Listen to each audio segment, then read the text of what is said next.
Good evening and welcome to the NPT Reports Town Hall, Why Don't We Vote? I'm LaTanya Turner, and in the studio with me are people from our community who responded to NPT's public invitation for this discussion.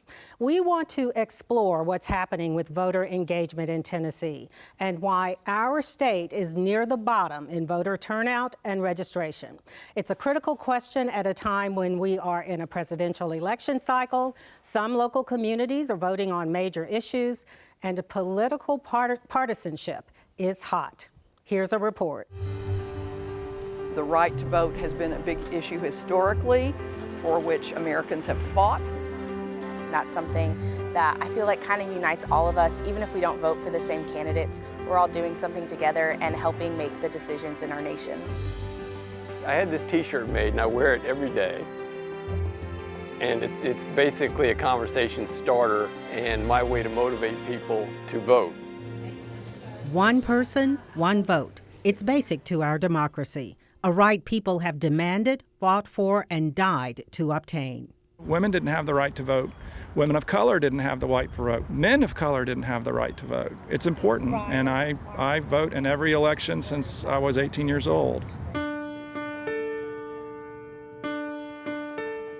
So consider this, more than half of Americans do not vote in presidential elections, according to the American Presidency Project. It's very strange. I don't understand why it is so low, but it certainly is. And here in the volunteer state, Tennesseans are not stepping up when it comes to voting. I would not anticipate that we would have more than 2 or 3 more percent today, so a total of about 6% of the total registered voters will cast a ballot. Among U.S. states, Tennessee ranked near the bottom in election performance in 2016, 49th in voter turnout and 45th in voter registrations. In other words, more than half of Tennesseans basically let other people make political decisions for them. Our ancestors went out of their way. They did everything they could to make us have this opportunity. And now, you have that opportunity and you don't want to do it. You don't want to participate. Why is suffrage suffering in Tennessee? Is the problem apathy, confusion, distrust, or something more sinister? Does everyone in this country, does everyone in Tennessee want all of our citizens to vote? Maybe our country's divided on this. What this state should be doing is saying, we welcome participation. We want to do everything we can to encourage all of our citizens and young people to be excited about voting, about caring about policy. But is that happening? No. Okay, we're going to look at some of the reasons why people aren't voting throughout this evening as we have this discussion. But first, let's talk a little bit about what it means to vote in this day and age, in contemporary times. I just want to ask a question of our audience. Is voting a right or a privilege? It's a right. It's a right. And why do you think it's a right? Well, I'm president of the League of Women Voters, so of course I think it's a right. We think our democracy is stronger when everyone participates. That means you have to vote. All right. Anybody else? Yes, there in the end. Voting is definitely a right. It's as American as apple pie and as baseball. It is the one thing that makes sure every American citizen's voice can be heard. Okay. Anybody else? Yes, right here. I think it's both. I think we both have a right and a privilege. And if we don't think of it as a privilege, we won't do it as much as we need to. Okay. Yes, Mary. Voting is a duty. Okay, thank you. Well, thank you all. First of all, and I'm not a scholar here, but a brief civics lesson. Voting is not a right guaranteed in the Constitution. How many knew that? How many did not know that? It is not guaranteed in the Constitution. What the Constitution does is it protects certain groups of people from being prevented from voting. Formerly enslaved men could no longer be prevented from voting. The 19th Amendment, women can no longer be prevented from voting. The 26th Amendment lowered the voting age, so 18-year-olds and So that's our civics lesson for tonight. But I'm just curious because we do think of it as a right, and I'm wondering why the Founding Fathers didn't put it in the Constitution. I wonder if anyone has any thoughts about that, or if you think that is why we have gotten to the point that we are in this country with so much unpredictability and partisanship around voting. Anyone? I think our founding fathers did not believe that everybody was smart enough and able to vote. That's the reason they left out so many people. Just to expand a little bit on your civics lesson, we did have the Voting Rights Act and the Civil Rights Act, which expanded what was permissible. Unfortunately, we have left to the states the ability to manage our elections, and that's where a lot of the laws that make it harder to vote are being enacted. For example, in Tennessee with the voter ID law. Okay, so maybe the Founding Fathers were thinking, let the states figure it out. And you mentioned the Voting Rights Act. Let's talk a little bit about the Voting Rights Act because that came later. Where are we with the Voting Rights Act? Does it still exist? Is it still as powerful and as strong as it was intended to be? It's not as strong as it used to be. With the recent Supreme Court decision in Shelby County, they removed Section 5 of the Voting Rights Act, which weakened the Voting Rights Act and is not nearly as strong as it was before. You're with Congressman Jim Cooper's office, so you maybe can tell us a little bit about any legislative activity around that. There's been quite a bit of legislative activity in this current Congress. Unfortunately, a lot of things have been passed in the House and have gone to languish in the Senate, and nothing has happened. There's been H.R. 1 that passed that was intended to fight corruption, expand voting rights, get rid of gerrymandering, guarantee election security and integrity of our elections. Unfortunately, again, that's gone to the Senate and nothing has happened. So there is a lot of activity happening at the federal level in the House, but not in the Senate to expand voting rights. So maybe we got a little too complacent with the ability to vote, because if I understand correctly, the reason the Voting Rights Act was sort of minimized is because there was a thinking that we didn't need those protections anymore. And as many people who struggled and fought for the amendments that we discussed that protect certain groups of people, you would think people would be rushing to vote and voting would be off the charts, but it's not. And we're going to look at what's been happening for the last 100 years with voter turnout in the U.S. This is since 1918 per eligible voters. So not necessarily registered voters, eligible voters. The red is presidential elections, the blue is midterm. So you can see that the peak for presidential elections was around 1963. But what you definitely can see is that it's never in the last 100 years been over like 60% for presidential elections, which is disturbing. One of the discouraging things about that data is that you see that the presidential election turnout is always higher than any other voting turnout. And it's really discouraging because when people don't vote in their local elections, they limit the opportunities to actually impact the parts of government that impact their daily lives. Obviously, the squeaky wheel is the federal elections, the presidential elections, that gets a lot of attention. But I would bring to your attention the midterm election bar for 2018. You see how it spikes up? What happened in 2018 midterms? And of course, this is U.S.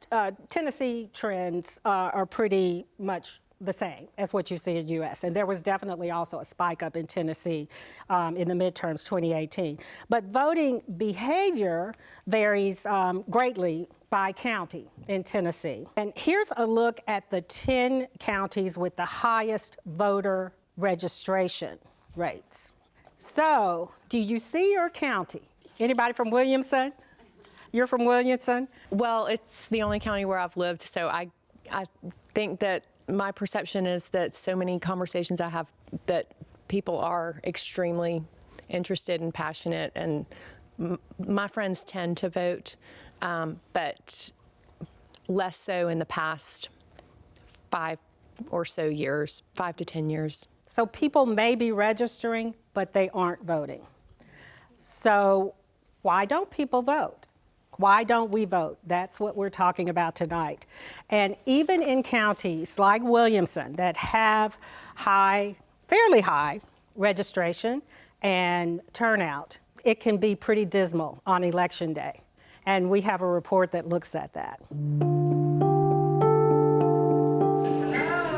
Hi there. The City of Franklin's having their municipal election for mayor and 4 aldermen at large today. Initial or full name? It's been really slow. This is one of the precincts that has the highest number of people registered here, and it's unusually low. Ready to vote. All right.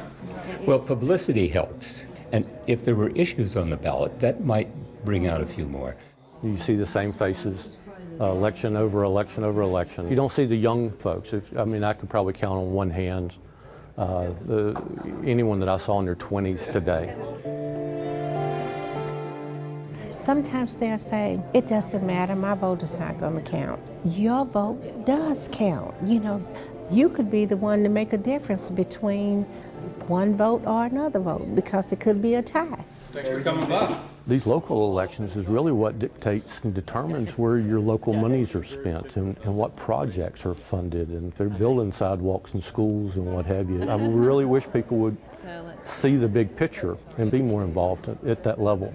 Nationwide, voters may have a little lack of confidence in the voting process, and having a paper component to voting is extremely important, at least for us. It's expensive. There is Help America Vote Act funds that are utilized for that purpose, but a lot of counties are not willing to pursue that until some sort of, funding is in place to do so. So as we pull it out, we can review it one final time. If we're happy with this, let's go over to the machine, feed it through as we do, and you have voted. Thank you. If there's some other change, let's just start the process again. Take your time, get it right. We want it to count. And at this point, the large piece goes in there. You can't put it in incorrectly. The ballot has been successful. So safe and secure. Thumbs up. Thank you. I don't know how you voted. I don't care how you voted. It's important that you come out and exercise your right to vote. And we're going to do everything we can to help you. Paper trails. How many of you have experience with paper trails, have voted using paper trails? Oh, quite a few, because not all counties and jurisdictions have them. Anybody want to comment on how that affected your voting behavior or confidence in casting your ballot? The first time that Davidson County had the paper, it was the very first time that I voted in a very long time that I actually felt like I was sure that my vote was correct and that nothing had changed, that I had the piece of paper in my hand that I could review before I sent it through the scanner. It was the first time I had that confidence in a very, very long time. Well, I think as we go forward, having what we call voter verified paper ballots, a paper audit trail is just going to become more and more important. Where all of the conversation around election security and hacking and et cetera. And, first I want to say I think our Tennessee officials are doing a good job. But there's still nothing like the confidence of being able to go back and actually count the paper ballots. And everybody understands a piece of paper, you can put them in piles and count them and know for sure that you got it right. And you don't have to figure out if the Chad is hanging. Everybody remembers the hanging Chads. And also, we have seen paper ballots be very necessary in Iowa, haven't we? I mean, as annoying as that whole situation is, if it weren't for paper ballots, they'd really be in trouble. I saw some hands over here. Well, I remember asking someone if they liked the paper ballot that we are using in Davidson County now, and they said they did not because they were expecting to get a receipt after they had voted to sort of, that they could sort of take home with them, that this is who I voted for. And that was interesting. He said he wasn't going to do it anymore. You know, you're putting it in and you want something back saying you really did vote and it really is going to count. Does that happen anywhere? There's a very good reason why you can't have a piece of paper that's a receipt that shows how you vote.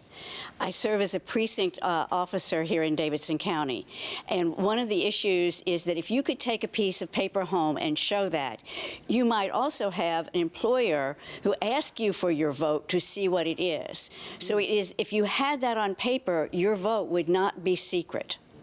Okay. That's the reason we don't privacy. It's the privacy issue that's extremely important. Well, how challenging has it been to get this in some counties? Because I don't know the figure. Does anyone know the figure how many counties have this?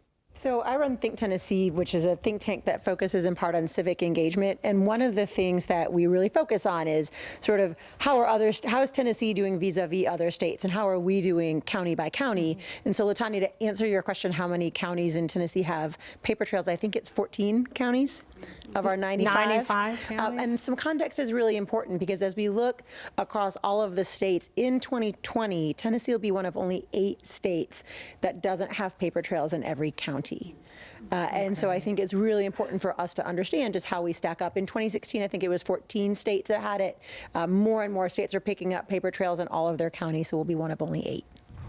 You know, one of the things that we need to remember is that in Tennessee, that even though the Secretary of State oversees all the county election commissions, that the financing of them is a county-by-county decision, and we know that there are counties in Tennessee that have a lot less money than others to spend. Okay. Even with the federal funds? Yes. It doesn't cover everything. And of course, you can imagine you can't just change some of the election machines one year and then change the rest another year. It has to be an all or nothing decision. Okay. So let's talk about some of the other barriers that, or challenges that might be preventing people from voting. I mean, paper trails has to do with election security, but I have heard people describe barriers as either structural, so things like you know, the equipment and paper trails and outdated equipment, convenience, and individual barriers, apathy, confusion, those sorts of things. So when you're voting and you see the list of names, everything's not on that first page. And you have to go to the second page. And so what I found is some community members were like, they were looking for a particular name and it wasn't on the first page. And then they were confused, like, that person's not on the ballot. And that confusion will kind of drive people to maybe press something that, pick a choice that they weren't going to pick. And so... And they may be embarrassed. I mean, it's kind of embarrassing to say, hey, I don't understand. Exactly. And especially if, you know, English is not your first language, or you don't want to, seem like you're not educated enough to do it. Okay. And so maybe more opportunities to use and see an actual ballot.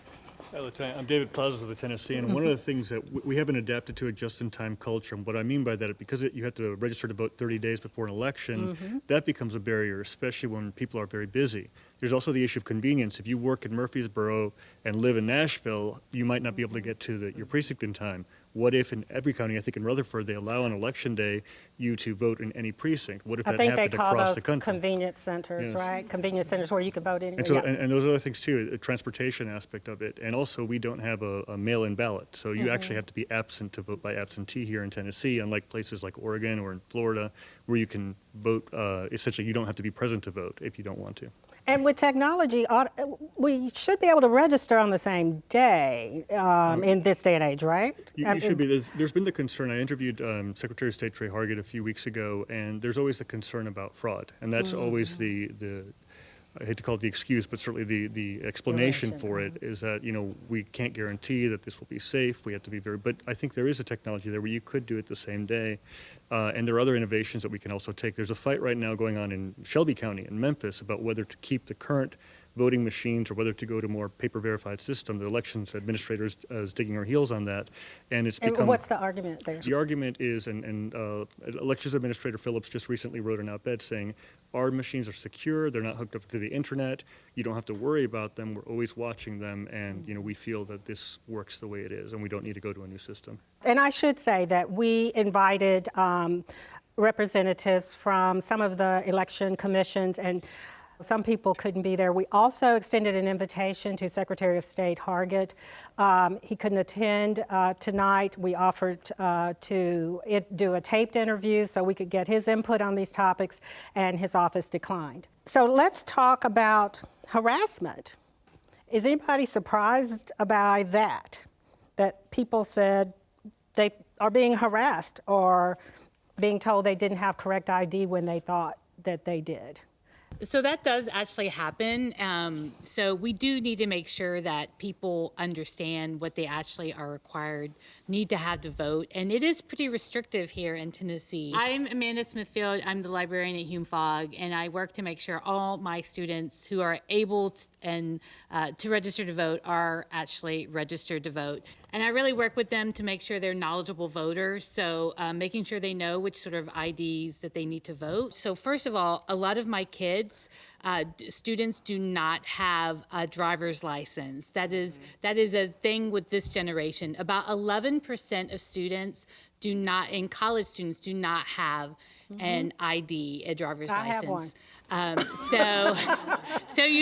So if you don't have, there are other forms of ID. Of course, you can have a passport, but you can see how that can be a barrier to and people. For older adults who no longer drive as well. That's right. So you can go and get a free ID, but then you have to go actually to the driver's license place to get that, and you have to show a birth certificate, and you have to prove you live there. So I had to help some kids go through that process last year, and making sure, and so you can see that can be actually a barrier to actually having an ID. And so you actually have to remember, if you don't have a driver's license, that you can't use your high school ID or your college ID. And so the last time I voted in a mayoral election, as I was leaving, one of my students came out of there. She was very sad because she had forgotten her driver's license. She didn't have that. She thought her student ID, and she was like, I was in line, and she's like, I remembered what you said, Miss Smithfield. And I'm here like, and it was right at 7 o'clock, so it was going to be too late. I was like, I want you to remember this, and that person didn't get to vote. She didn't get to vote. Oh, yes, that's too bad. Well, thank you for working with the students on that. I see a hand here we haven't heard from. I think that it's apparent that having to have a government-issued ID is a barrier created to prevent certain segments of the population not to vote. Being the dean at Meharry Medical School, all those students who are enrolled at Meharry had to produce those IDs, so that ID would suffice if that would be acceptable, and it used to be. That law seems to have been created to discourage voting, not to encourage voting. If we were a society that encouraged voting, we probably would get more people to participate. Do you think it's a good idea to require the photo ID for voting? And is it just a matter of people not being as aware? Or is that too much of a requirement? It's probably too late to undo that in our current environment, but it is a barrier. There are a remarkable number of cases of people who just don't have the original documents, people who were born at home and don't have a birth certificate, people who have had their original documents destroyed in a fire and can't figure out how to get them again. There are just a lot of people who have difficulty getting those resources. So what is a sufficient requirement, in your opinion? I think that there are a lot of different ways that you can prove who you are, and that when you register to vote, I mean, part of this is to show that you're a resident in the community. And I think that part of the way that we've gone about creating photo IDs as opposed to trusting people is also part of the issue. I mean, to be quite honest, we don't really have a problem with voter impersonation in this country. We have a problem with people not voting because they're not showing up. So we're really chasing the wrong problem in a lot of ways. Okay, all right.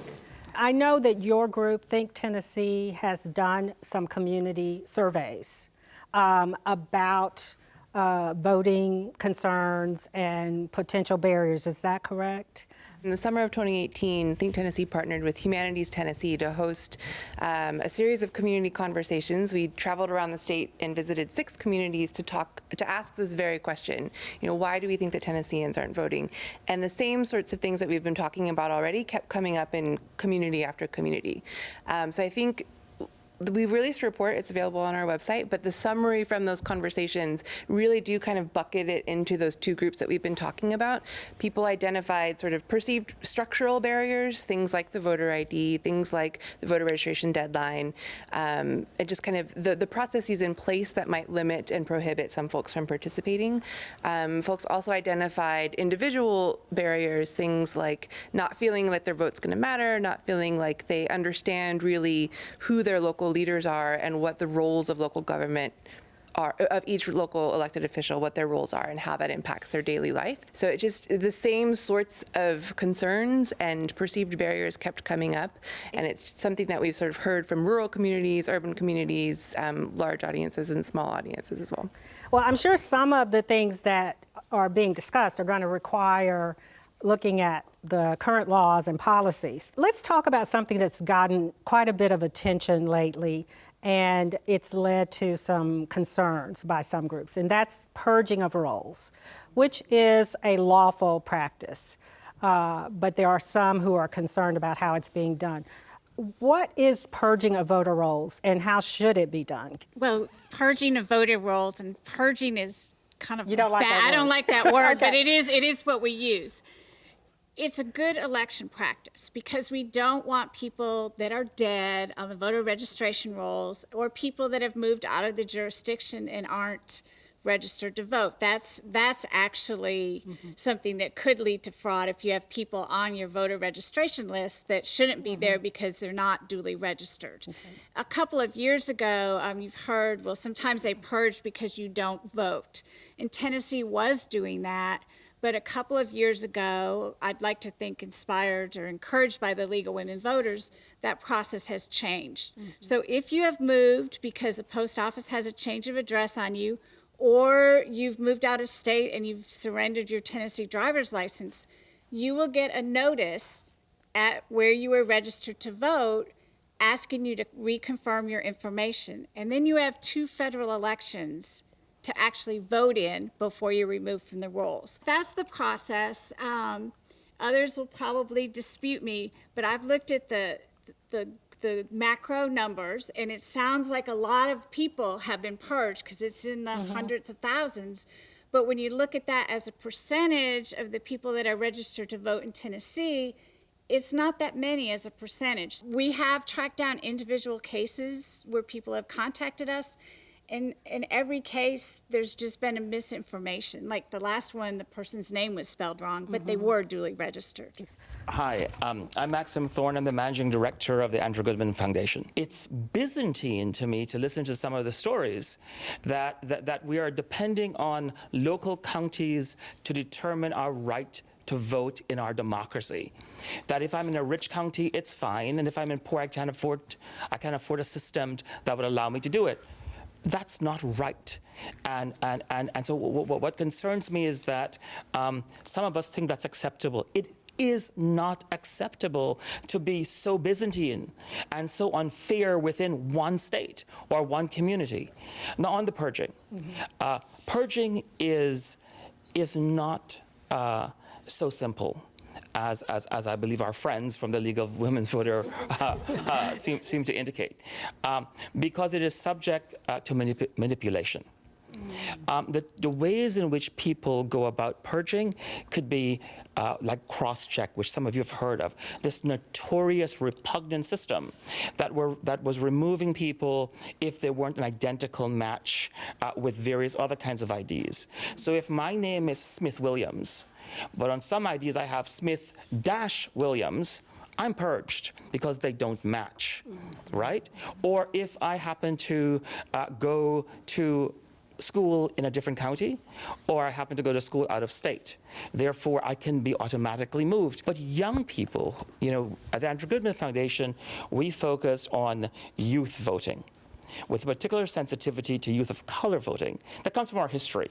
Andrew Goodman was a 20-year-old college student who went down during Freedom Summer to Mississippi and was brutally killed with his 2 other young companions by the Ku Klux Klan for trying to register African Americans to vote.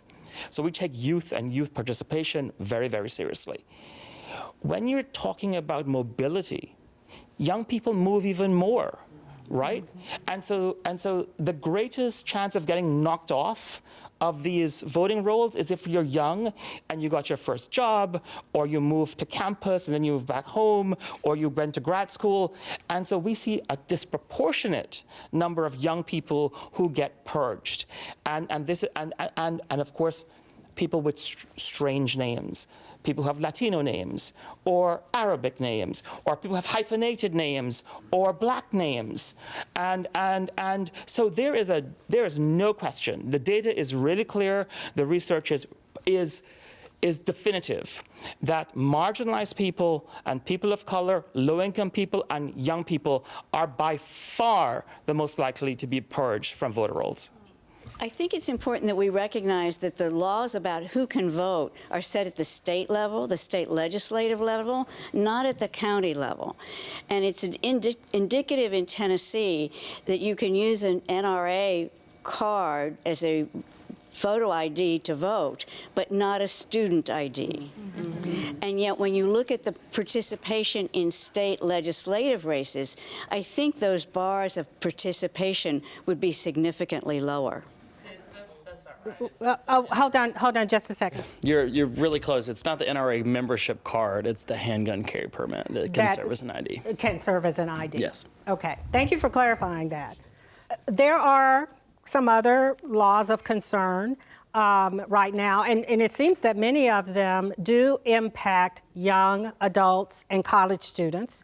One that has gotten quite a bit of attention in the last few months was Tennessee's new law that was particularly impacting voter registration drives, like those you see on college campuses. And we took a look at how the folks at MTSU handle voter registration drives in this day and age.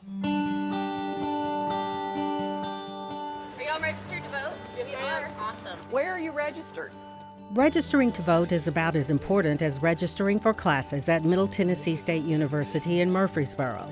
You might say the dean of voter registration is Dr. Mary Evans, history professor and coordinator of MTSU's American Democracy Project. Where are you registered to vote? Where are you registered? I'm impassioned about the fact that students need to register and students need to be engaged and students need to vote. You're saying I can go home and fill this out and bring it back to you? Yeah, any day. Voter registration is offered year-round at MTSU, including public drives by student and faculty volunteers who reel in prospects with swag, donuts, and talking points. Why don't you want to vote? I believe politics is just a shame.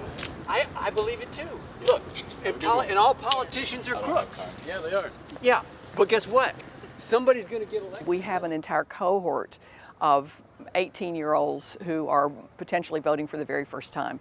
If we skip this opportunity to engage them, to help them practice, to help them and assist them to move forward when they're voting, we have just missed this enormous opportunity. MTSU is among hundreds of colleges and universities pushing civic engagement and having a noticeable impact. The turnout among college students in the 2018 midterm elections was more than double the rate in 2014, according to the Institute for Democracy and Higher Education at Tufts University.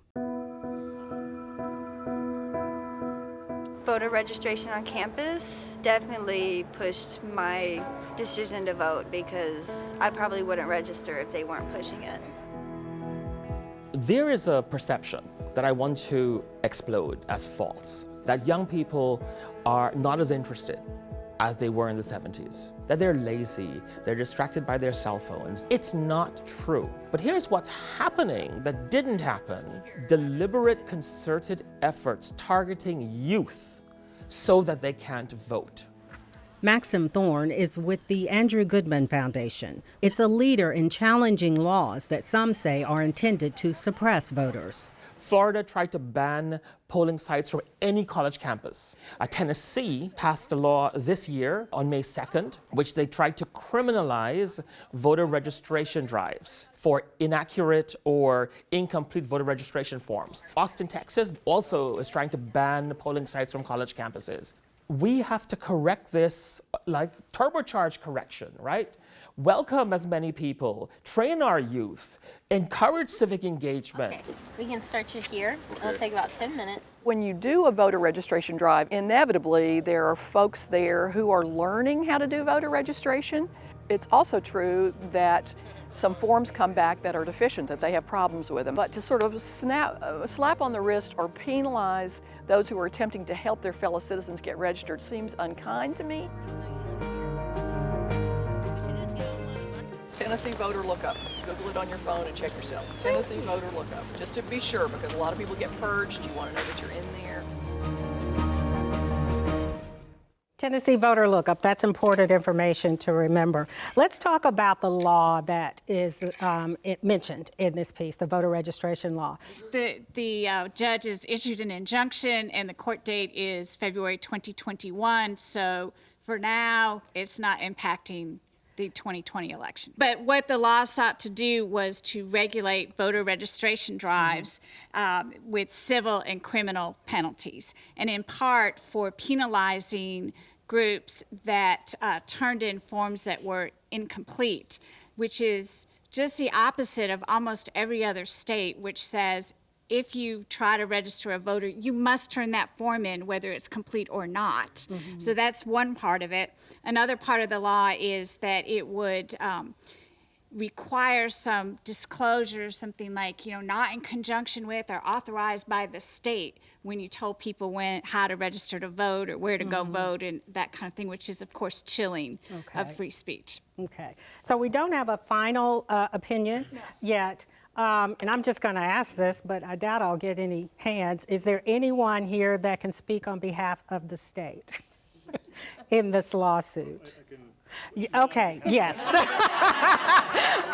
David, you're all. I'm not speaking for the state, but being that I interviewed Secretary Hargett on it, for them it was an issue of making sure that all the voter records are accurate, that counties aren't getting overwhelmed. There were issues, especially emanating from Shelby County, which I'm hoping, I'd love to get Tequila to talk about that, that they were coming in at the very last minute, which is a problem with the system. It's not the problem with the voters. The system getting overwhelmed by last-minute registration forms. So it was an forms. issue to keep order, essentially. And one of the things I wrote in a column recently, and this is about voter disenfranchisement, you may not know that the original Tennessee Constitution allowed free black men to vote. The one of the 1830s took that right away. And so one of the things I pointed out, the 1871 restored that, but the one thing that I wanted to point out is that there is a racial component to this as well that we can certainly explore, but people's votes have been taken away historically in this state and elsewhere. Tequila Johnson with the Equity Alliance, and a little bit about how this law came into play. In 2018, I was the manager for the Tennessee Black Voter Project, where we successfully registered about 56,000 people to vote, and we turned in around 100,000 voter registration forms. And what we saw was what we always see in our elections, which is about a 8 to 10% error rate on forms. However, we were turning in a larger quantity, and as David said, the state was overwhelmed. And we saw a lot of pushback in Shelby County, Tennessee, where the election commissioner said straight out, we are not willing to process these forms. Eventually, they were told they had to process the forms, and they processed them. But in turn, we saw this law come down, filed as a caption bill. So as a caption bill, we weren't able to really catch it before and get in front of it. But there were a lot of groups, like the groups that are represented here today, that came together and said, we're going to fight back. We're going to advocate for our rights as civic engagement organizations to register our fellow citizens to vote. And can you just tell us a little bit about why it was so last minute and so much volume? What's your sense? Well, I think what happened was it took us a while to kind of overcome some of the voter apathy and get people to trust us. What we did was we took a different approach. We took a very grassroots approach to voter registration. We traveled around the country in 2017 and 2018 asking people why they didn't register to vote, young black people who weren't registered to vote. We work with a research company, and one of the things we found out was people didn't trust government, but it made them not trust government even more when they saw a lack of representation.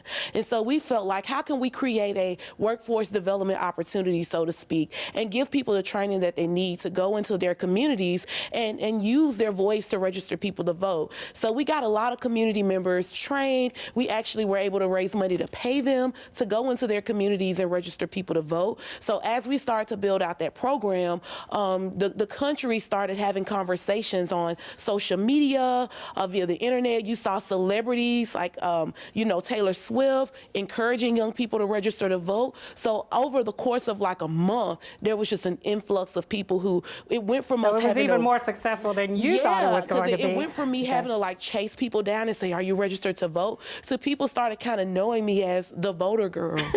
In the grocery store line, you're the voter girl. Hey, you're the voter girl. I saw you at this event. Oh, I want to register to vote. And so I was like carrying voter registration forms in my purse half of the time, registering the people to vote. So there was, this excitement, this awakening, so to speak, kind of sort of towards the end of 2018, where I saw tons of my peers who I've been hounding for years, just all of a sudden get interested and say, hey, give me some forms. I'm going to register people as well. Okay, thank you for sharing that.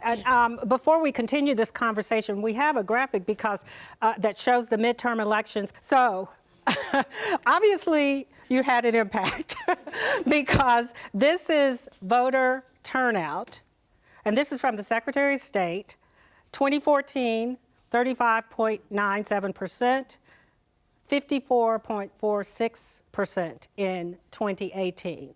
So that's a big increase. I don't know that the community drives were the only reason, but certainly, because we also, I believe, in that period started online registration, correct? Can someone verify that? Okay, I'm seeing a lot of heads nod. I think we need to understand that chart. This is about people who are already registered, not the population of who's eligible to vote.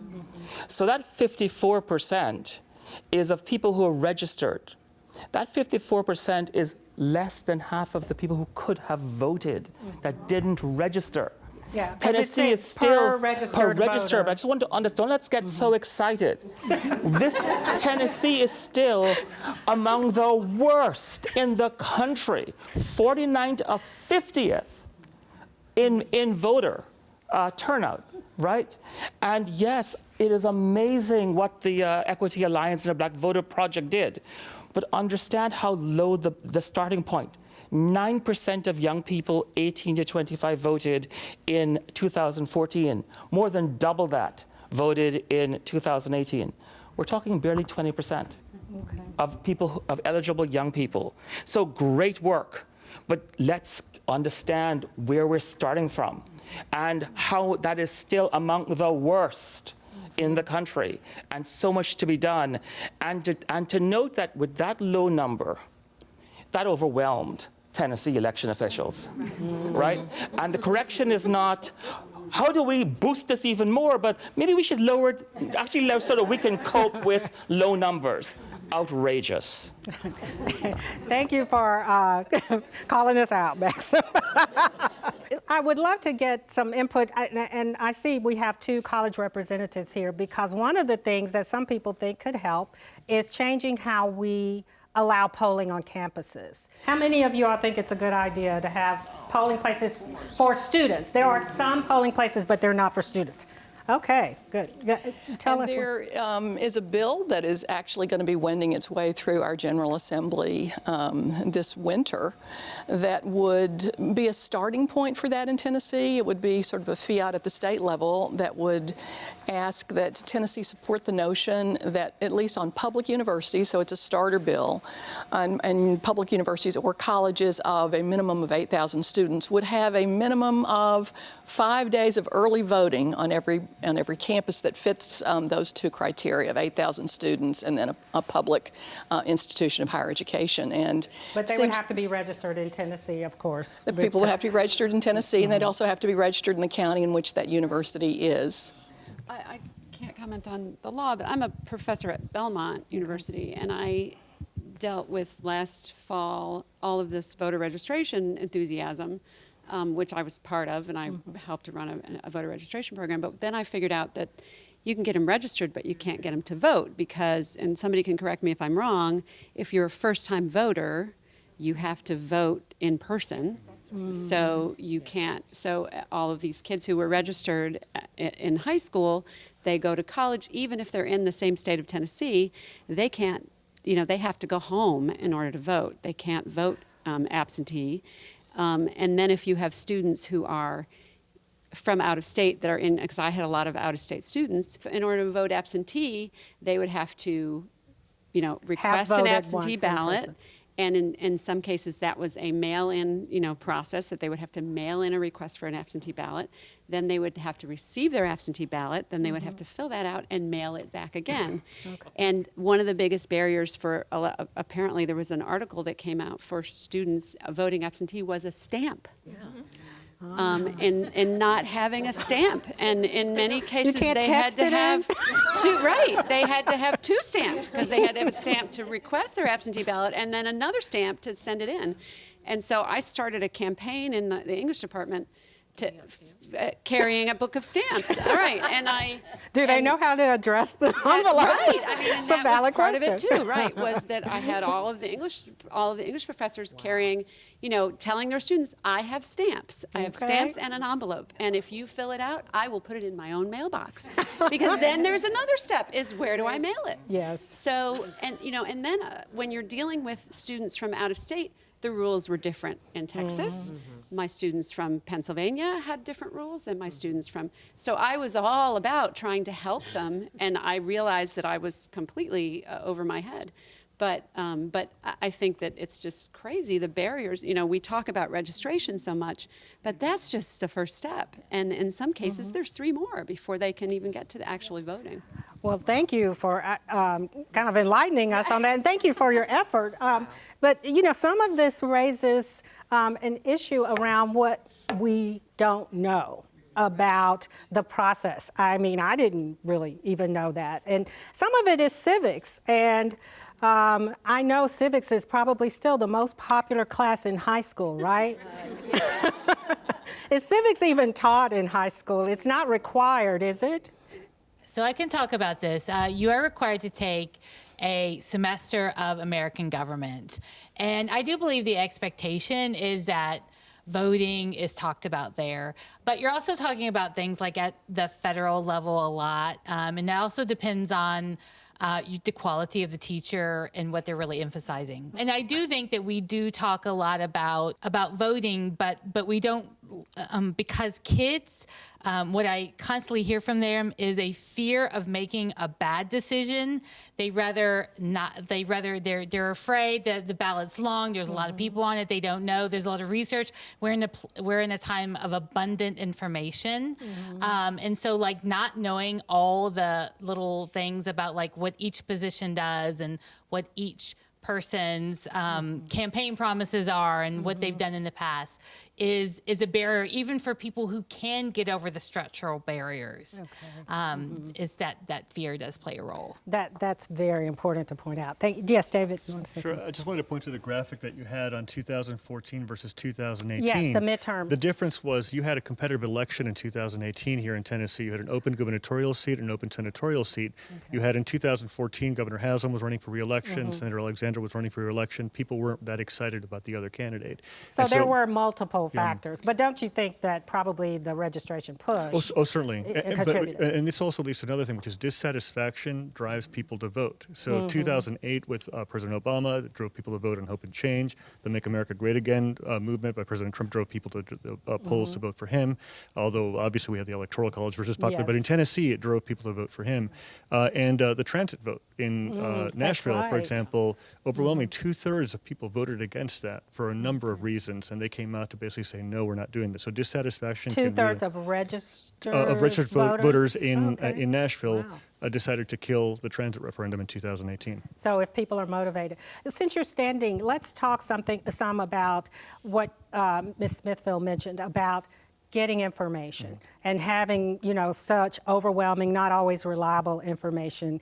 And we in the media can try as we may, but there's a lot of competing interests. So what's what's the best way for people to get reliable information about the ballot, about the candidates, about the issues? Sure. I mean, obviously, I'm biased toward local newspapers. Going to Tequila's point about personal connection, that's really important. And one of the things that's very discouraging right now is that there's a lot of mistrust of institutions, be it the media, be it government. This election in 2020 is going to be really interesting because it's going to be either the status quo, or you'll find the opposition saying, we're either going to vote for Trump or a socialist, or we need to vote to get out Trump because he's destroying our democracy, depending on which side you take, because it's fascinating. That dissatisfaction will motivate that voter turnout.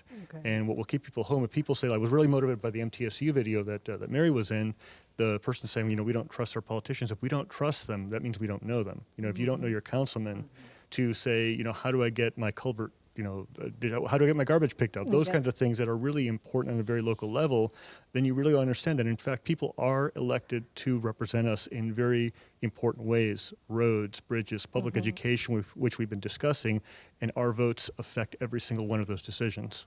And maybe you could just, for people who don't understand, who may be watching, the difference between factual journalism that I try to do and you try to do, and social media hype and advertising and spin. Yeah, I think what Nashville Public Television has done has just been amazing to educate people out in the community with forums like these. And we really strive. We are bound by codes of ethics. We take those very seriously to provide information in a fair manner.